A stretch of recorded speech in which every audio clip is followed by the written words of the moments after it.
not going to walk across to my next interview with a guest we are very familiar with, Sara Stevens, who is an occupational therapist and co-founder of Therapy Works. Good morning and welcome again. It's always great seeing you. Thanks for having us. So we are still in the month of autism awareness, and you know, there are different things that encompass this I wouldn't call it a disability. This diagnosis, yes. Yeah, autism is an umbrella term for right. several things that fall underneath it. But yes, so the month of April is considered Autism Awareness Month. And as occupational therapists, one thing we work with kids with autism and adults, but I work with kids, is sensory processing. Right. And sensory processing, we talked about that before. That's just taking all the information into your environment, paying attention to what's important, and filter out the non-important information so you can focus on and attend to the task at hand. Right. So many kids with autism experience sensory overload. You don't have to have sensory processing issues if you have autism, and you don't have, if you have sensory processing issues, it doesn't necessarily mean you have autism, but it's a piece of the puzzle. And explain to me what the overload entails. So it's things are louder, brighter. I have a clip actually for us to watch that kind of gives a good overview. It's a video of a mom and a child going through a mall, and you'll see a zone in. You haven't seen it yet, so it'll be good for you to experience it. And just how their world is, they focus on the small details, and they can be very easily overwhelmed. Now, I will tell everyone at home, too, to not turn the volume down, because it does get kind of uncomfortable for us. Right. But it's something to know, it's just a minute and a half, and so really, we should be able to handle this, because a lot of people, it's their life 24/7. Right. So it's important to watch it and keep the volume up. So that you could really get the real experience of what they go through on a daily basis. Yeah. A minute and a half can't compare to a full day of it, but it gives us a little insight, best we can get. Yeah. All right, so let's take a look at that video right now.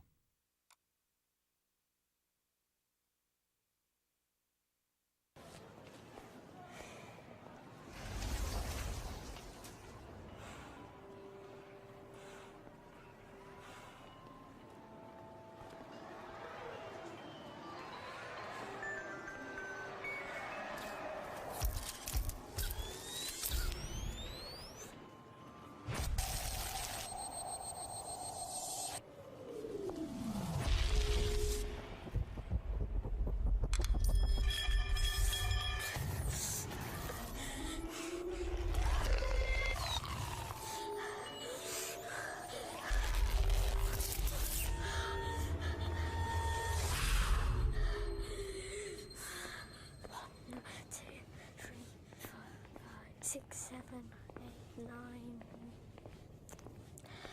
Take my hand.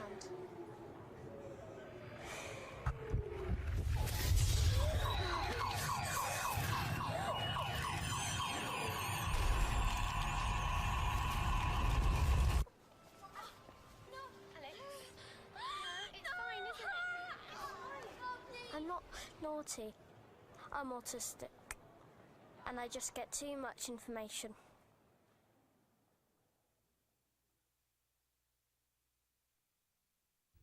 Oh wow, that's just a little taste of what happens. And you know, even me watching that for the first time, seeing that there, it started to overwhelm me a little bit. Yeah. Yeah, you know, and to think that they go through that 24/7. Yeah.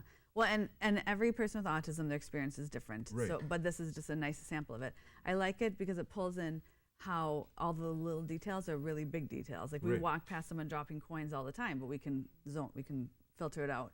Or the crinkle of a bag. We'll hear it in our background, but we won't pay attention to it. Right. But it becomes full center for some of our friends with autism. And you can imagine that situation, that child in the mall, anything's gonna get him upset because he's already in the, we have two nervous systems. We have our rest and repose and our fight or flight.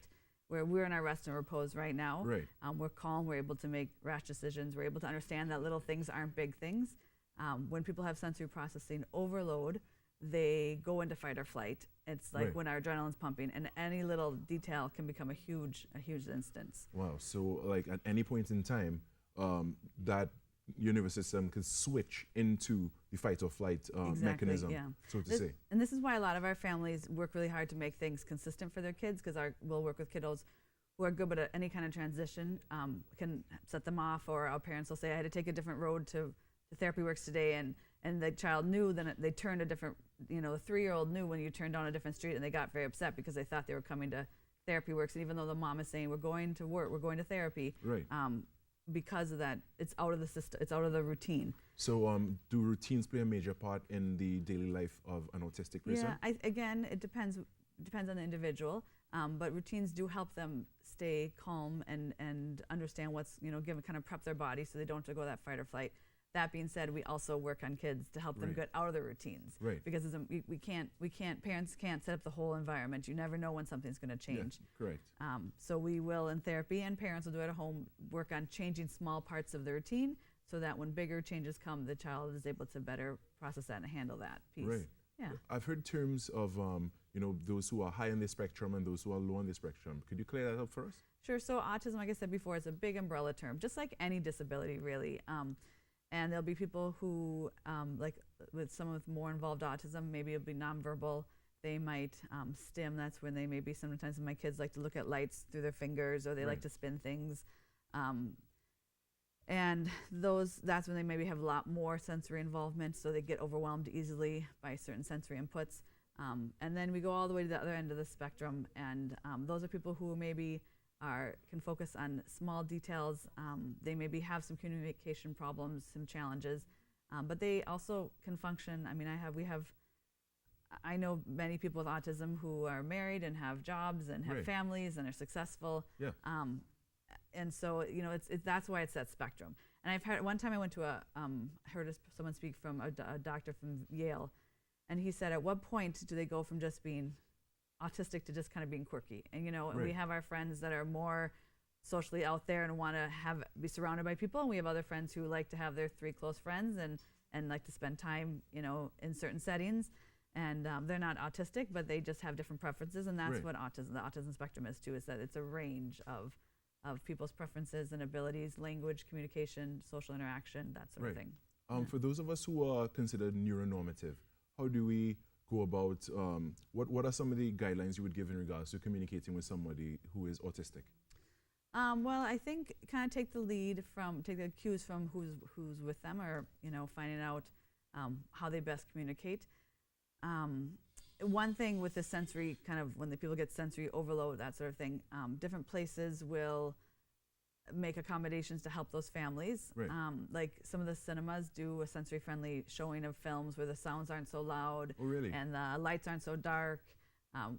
And there's different places that might do sensory-friendly days where they just know that the wait staff or the restaurant staff or the team, they're alluded to the idea that someone might come in here, and if someone is having a meltdown or something's changed, kind of to be more accepting of them and understand that, like the little boy in the video, it showed him having a meltdown. You might walk through the mall and see a child who's, screaming at his mom, and you think, oh, that's spoiled child. The parent, they wanted a toy at the store, and the mom said no, but it might be something much bigger than that. Yeah, because the culture here, like, honestly, it's not something that is very widespread, especially in the case of children. If we see a children who is quote unquote badly behaved, we assume certain things from the get-go. Yes. We may not look a little bit deeper and see, okay, maybe this child is experiencing a sensory overload at this point in time, and it's too much for them. Yes, exactly. Yeah, so I guess when it comes down to it, we need to all be a little more empathetic